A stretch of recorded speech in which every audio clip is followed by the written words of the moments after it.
श्वेता और उसकी ननद रिया कोलकाता से दिल्ली की ट्रेन पकड़कर जा रही थी। रिया की बेस्ट फ्रेंड काजल की शादी थी जो दिल्ली में रहती थी। रिया के साथ जाने वाला कोई था नहीं, इसलिए वो अपनी भाभी श्वेता को अपने साथ ले जा रही थी। श्वेता भाभी, एक काम करो, आप नीचे की सीट पर सो जाना, मैं ऊपर की सीट पर सो जाऊंगी। तुम्हें कैसे पता कि मुझे ट्रेन की ऊपर सीट पर बैठने से डर लगता है? मेरी प्यारी भाभी, मुझे ये बात रवि भैया ने पहले ही बता दी थी जब ट्रेन की टिकट बुक की थी। पर तुम्हें तो कोई प्रॉब्लम नहीं होती ना ट्रेन के ऊपर की सीट पर सोने से? नहीं नहीं भाभी, मुझे कोई प्रॉब्लम नहीं होती, मैं तो कहीं भी सो जाती हूँ, मुझे तो बस सोने की जगह चाहिए, फिर तो मैं खर्राटे मारती हूँ। इसी तरह बात करते करते रात हो गई। उस एसी कोच के कुछ यात्री सोने की तैयारी कर रहे थे और कुछ यात्री अभी खाना खाने लगे थे। तभी एक औरत जिसकी उम्र लगभग 50 साल की होगी, सफेद साड़ी में आई। वो बहुत ही खुश दिख रही थी। वो उस डिब्बे के यात्रियों के साथ खूब घुल मिल कर बातें कर रही थी। श्वेता और रिया भी उस औरत की बातों का हिस्सा बन रही थी और वो भी बातें कर रही थी। मेरे पोते का जन्म हुआ है, मैं दिल्ली जा रही हूँ अपने बेटा बहू के पास। मेरे लिए और मेरे परिवार के लिए ये बहुत खुशी का मौका है, क्योंकि हमारे घर में बहुत सालों बाद ही खुशी आई है और मैं आप सबको इस खुशी का हिस्सा बनाना चाहती हूँ, इसलिए मैं सबको ये मिठाई खिलाने आई हूँ। हाँ हाँ, क्यों नहीं, ये तो बहुत खुशी की बात है। उस औरत ने अपने बैग में से एक मिठाई का डिब्बा निकाला और उस बोगी में बैठे सभी यात्रियों को खुशी खुशी लड्डू बांटने लगी। श्वेता और रिया ने लड्डू हाथ में ले लिया। ट्रेन में मौजूद ज्यादातर यात्रियों ने लड्डू खा लिया और थोड़ी देर में सभी को भारीपन और नींद महसूस होने लगी। लोग अपनी अपनी सीटों पर लेट गए। श्वेता को भी नीचे की सीट पर लेटते ही नींद आ गई, लेकिन रिया जो अपनी ऊपर वाली सीट पर थी वो सोने की कोशिश करने लगी, पर उसे नींद नहीं आ रही थी। वो अपना फोन चलाने लगी। इतनी देर में वो औरत जो नीचे की सीट पर बैठी थी रिया से बातें करने लगती है। और बिटिया, कहाँ जा रही हो? कोई रिश्तेदार रहता है क्या? आंटी जी, मेरी सहेली दिल्ली रहती है, उसकी शादी है तो मैं अपनी भाभी के साथ वहीं जा रही हूँ। नीचे की सीट पर मेरी भाभी है। अच्छा अच्छा, बहुत अच्छी बात है, दोस्ती जरूर निभानी चाहिए। मैं भी बस सुबह होने का इंतजार कर रही हूँ ताकि मैं जल्दी जल्दी अपने पोते से मिल सकूँ। वैसे तुम सोई नहीं? इस डिब्बे में तो सब सो चुके हैं।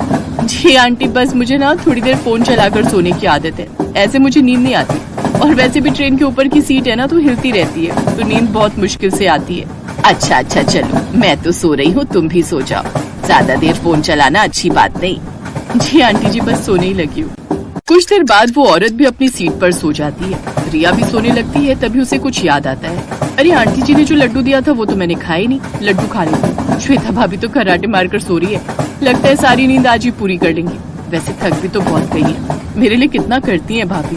आज मेरी सहेली की शादी है, मेरे साथ आने के लिए फौरन हाँ कह दिया। बहुत सोचती है मेरे बारे में। रिया जैसे ही लड्डू खाने लगती है, अचानक उसे कुछ अजीब सा महसूस होता है। वो देखती है कि जो महिला लड्डू बांट रही थी वो सोते हुए अचानक उठी है। रिया को लगा शायद वॉशरूम जाने या पानी पीने के लिए वो महिला उठी होगी, पर ऐसा नहीं था। क्या आंटी जी सामने बैठे लोगों की बैग को ऐसे इधर उधर हाथ लगाकर क्यों देख रही हैं? मुझे कुछ गड़बड़ लग रही है। इन आंटी की नीयत कुछ ठीक नहीं, मुझे इन पर नजर रखनी होगी, मुझे चौकन्ना रहना होगा। इन्हें ये नहीं पता चलना चाहिए कि मैं जाग रही हूँ, मुझे सोने का नाटक करना होगा। हाँ जरूर, ये कुछ गलत करने वाली है, मुझे इन्हें रंगे हाथों पकड़ना होगा। वो औरत धीरे धीरे श्वेता के पास आती है। अब रिया पूरी तरह घबरा चुकी थी क्योंकि श्वेता बहुत गहरी नींद में थी। रिया ने हिम्मत दिखाई क्योंकि उसके पास अभी कोई सबूत नहीं था कि वो औरत सचमुच चोर है, इसलिए वो उस स्थिति को संभालती है। अचानक श्वेता की आंख खुल जाती है, शायद उसने लड्डू पूरा नहीं खाया था। श्वेता को उठते देखकर वो औरत घबराकर अपनी सीट पर वापस बैठ जाती है। क्या हुआ बेटी, तुम इतनी गहरी नींद में सो रही थी, अचानक से जाग गई, तबीयत तो ठीक है ना? पता नहीं, मच्छर बहुत काट रहे हैं इसलिए बार बार नींद खुल रही है। श्वेता भाभी, एक काम करो, आप ऊपर की सीट पर सो जाओ, मैं नीचे सो जाती हूँ। अरे कोई बात नहीं रिया, फिर तुम्हें भी तो परेशानी होगी। नहीं नहीं, वैसे भी मुझे नींद आ ही नहीं रही है, आप आराम से ऊपर की सीट पर सो जाओगे, मैं आपकी सीट पर नीचे सो जाती हूँ। अरे आंटी जी, आप जाग रहे हो? हाँ, बस पानी पीने उठी थी, सोने लगी हूँ। अब श्वेता ऊपर वाली सीट पर सोने चली जाती है और नीचे वाली सीट पर रिया लेट जाती है। कुछ देर बाद रिया को भी हल्की सी झपकी आ जाती है। वो औरत एक चोर थी, ये बात रिया ने सही सोची थी। वो औरत धीरे से उठती है और जैसे वो कुछ यात्रियों के मोबाइल फोन, पैसे और जेवर निकालकर भागने लगती है, तभी रिया पीछे से उसे पकड़ लेती है और चोर चोर चिल्लाने लगती है। सारे यात्री रिया की आवाज सुनकर उठ जाते हैं और उस चोर औरत को पकड़ लेते हैं। आप सब नहीं जानते ये आंटी चोर है, आपने जो लड्डू खाया था उसमें इन्होंने नींद की दवाई मिला दी थी। वो देखिए, कुछ लोग तो अभी तक सो रहे हैं। वो तो शुक्र है भगवान का कि मैंने लड्डू खाया नहीं था, वरना आज ये औरत हम सबको लूटकर भाग चुकी होती। रिया, तुमने तो सचमुच बहुत बहादुरी का काम किया। पता नहीं ये आंटी हमारा कितना नुकसान कर देती। हम सब तो इसके झांसे में आ गए थे। सच बताओ, क्या सचमुच तुम अपने बेटा बहू से मिलने जा रही हो या किसी गैंग का हिस्सा हो? अब तक ट्रेन दिल्ली रेलवे स्टेशन पर रुक चुकी थी, तभी पुलिस आ जाती है। रिया जी, थैंक यू सो मच हमें कॉल करने के लिए। आपने हमें इमरजेंसी में कॉल मिलाकर बहुत अच्छा काम किया। हम इस ठग औरत को काफी समय से तलाश रहे थे। ये अकेली नहीं है, इसके और भी साथी ट्रेन पर ऐसे ही लोगों को लूटते हैं। मुझे छोड़ दो, मैंने कोई चोरी नहीं की। हर चोर ऐसे ही कहता है। चलो अब अपने साथियों के बारे में थाने में चलकर बताना। मेरी प्यारी ननद तो बहुत बहादुर है। I am proud of you. Thank you भाभी, बस कोई नुकसान नहीं हुआ, मुझे इसी बात की बहुत तसल्ली है। अब आगे से सबको ये सबक मिल गया है कि हमें अपना ख्याल रखना चाहिए। ना जाने कैसे कैसे बनावटी लोग सफर के दौरान कब टकरा जाए, कुछ नहीं पता। सही कहा बिटिया तुमने। आज का ये दिन हम सबको हमेशा याद रहेगा। बहुत बहुत धन्यवाद बिटिया, हमेशा खुश रहो। ट्रेन के उस सफर ने श्वेता और रिया के साथ साथ सबको एक मैसेज भी दिया कि हमें यात्रा के दौरान हमेशा सतर्कता बरतनी चाहिए, क्योंकि छोटी सी लापरवाही से बड़ी मुसीबत खड़ी हो सकती है। सुरक्षा और सावधानी से ही हम खुद को और दूसरों को किसी भी अनहोनी से बचा सकते हैं।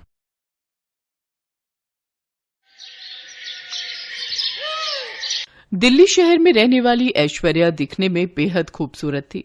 अपने माता पिता धर्मेंद्र और हेमा की वो इकलौती बेटी थी, जिस वजह से वो उनकी बेहद लाडली थी। ग्रेजुएशन पूरी होने के बाद उसके माता पिता उसकी शादी के लिए लड़का ढूंढने लगे। मेरी बेटी अब जवान हो गई है, अब उससे शादी करके दूसरे घर जाना होगा, लेकिन मेरा तो ये सोच सोच कर ही बुरा हाल हो रहा है कि उसके जाने के बाद उसके बिना हम कैसे रहेंगे जी। इसी बात की चिंता तो मुझे भी खाई जा रही है हेमा। धर्मेंद्र चौहान का दिल्ली शहर में अपना 2 मंजिला मकान था, जिसमें ग्राउंड फ्लोर पर वो खुद रहा करते थे और ऊपर की मंजिल बिल्कुल खाली थी। एक दिन संडे वाले दिन किसी अजनबी ने दरवाजे की घंटी बजाई। रुको माँ, मैं दरवाजा खोलती हूँ। ऐश्वर्या ने जैसे ही दरवाजा खोला तो सामने एक बहुत ही हैंडसम लड़का खड़ा हुआ था, जिसका नाम था अखिल। जी, मुझे पता चला है कि आप अपने घर का ऊपर वाला फ्लोर किराए पर देना चाहते हैं। आप यहीं रुकिए, मैं पापा को बुलाकर लाती हूँ। हाँ, क्या बात है, बताओ। अंकल, वो एक्चुअली मैं अपने पेरेंट्स के साथ 2 दिन पहले ही इस शहर में आया हूँ। मेरी यहाँ नई नई जॉब लगी है, तो मुझे आपका घर किराए पर चाहिए था। लेकिन बेटा, मुझे अपना घर किराए पर देने में कोई इंटरेस्ट नहीं है। अरे दे दीजिए ना, देखो तो बेचारा कितना मासूम लगता है। और वैसे भी कल को जब ऐश्वर्या ब्याह करके चली जाएगी, तब हम इस घर में अकेले ही रह जाएंगे, तो कम से कम और कोई होगा तो मन तो लगा रहेगा ना। आंटी जी, आपने बिल्कुल ठीक कहा। जब आपकी बेटी शादी करके चली जाएगी तो मैं आपका मन अच्छे से लगा कर रखूंगा, आपको बिल्कुल भी बोर नहीं होने दूंगा। अरे वाह बेटा, तुम तो बहुत अच्छी बातें करते हो और जल्दी घुल मिल भी जाते हो। एक काम करो, तुम अपने पेरेंट्स के साथ कल ही ऊपर वाले फ्लोर पर रहने आ जाओ, मैं तब तक साफ सफाई करवा कर रखूंगी। अरे नहीं आंटी जी, आपको परेशान होने की बिल्कुल भी जरूरत नहीं है, मैं खुद ही आकर सारी साफ सफाई कर लूंगा। अगले ही दिन अखिल अपनी माँ आशा और पिता रमेश के साथ उनके घर में शिफ्ट हो जाता है। अखिल स्वभाव का बहुत ही अच्छा लड़का था। अपनी चुलबुली बातों और हंसते हुए चेहरे से वो सबका मन जीत लेता था। हेमा चौहान को अखिल बहुत पसंद आता है। अब अखिल को उस घर में रहते हुए कुछ दिन बीत चुके थे। एक शाम हेमा अपने पति धर्मेंद्र से कहती है, अखिल कितना प्यारा लड़का है ना। हाँ, आजकल के जमाने में भला ऐसे लड़के मिलते कहाँ हैं। अपने माता पिता को खाना तक बनाकर खिलाता है। अजी, खाने की क्या बात करते हो, जब उसकी मेड नहीं आती तो वो घर का भी सारा काम खुद ही करता है। हमारी बेटी को भी काश ऐसा ही कोई लड़का मिल जाए। ऐसा ही कोई क्यों, अपना अखिल बुरा है क्या? लेकिन वो तो हमारे किराएदार हैं। हाँ, तो ये तो अच्छी बात है ना, इससे हमारी बेटी भी अपने पास ही रहेगी। आप हाँ कहो तो मैं कल ही उसके माता पिता से रिश्ते की बात आगे बढ़ाती हूँ। हाँ ठीक है। फिर एक दिन मौका पाकर हेमा अखिल और उसके परिवार से इस बारे में बात करती है और फिर सबकी रजामंदी से दोनों की शादी हो जाती है। अगले दिन जब सुबह अखिल सोकर उठता है तो ऐश्वर्या को ना पाकर अपनी माँ से पूछता है, माँ, ऐश्वर्या कहाँ है? पता नहीं बेटा, मैं भी उसे ही ढूंढ रही हूँ। आज उसकी पग फेरों की रस्म जो है।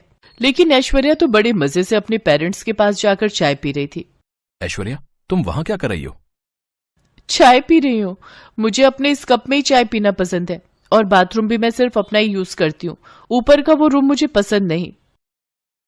अरे बहू, आज तुम्हारी पग फेरों की रस्म थी, लेकिन तुम तो अकेले ही मायके पहुंच गई।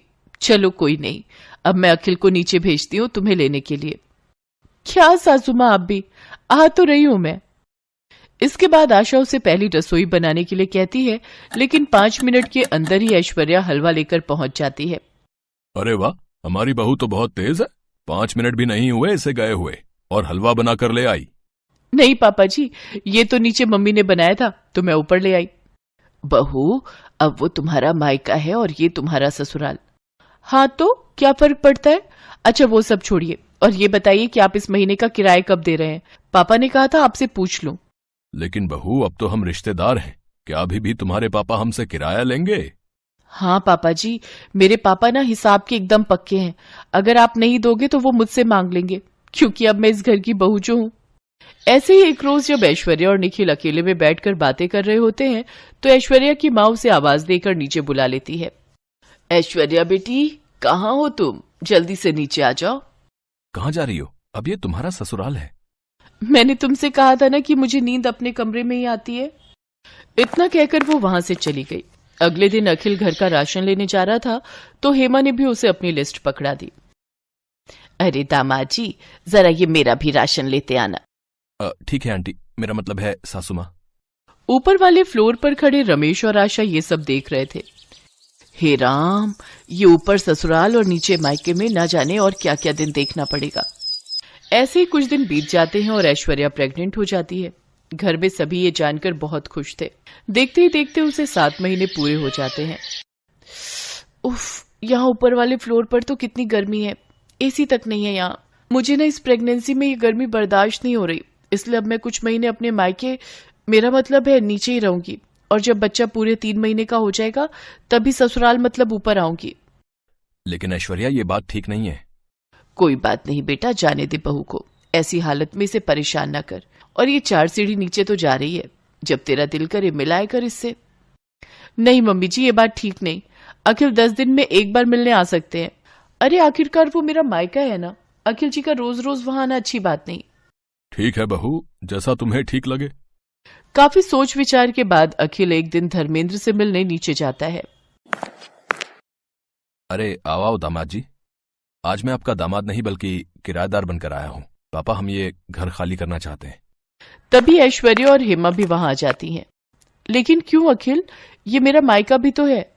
इसलिए तो खाली करना चाहता हूँ क्योंकि ऊपर ससुराल और नीचे मायके ने मुझे मेरी ही बीवी बच्चों से दूर रहने पर मजबूर कर दिया है। और हाँ, कल ही हम यहाँ से शिफ्ट हो रहे हैं अपने नए घर में, तो परसों मैं अपनी बीवी को लेने आऊंगा एक दामाद बनकर।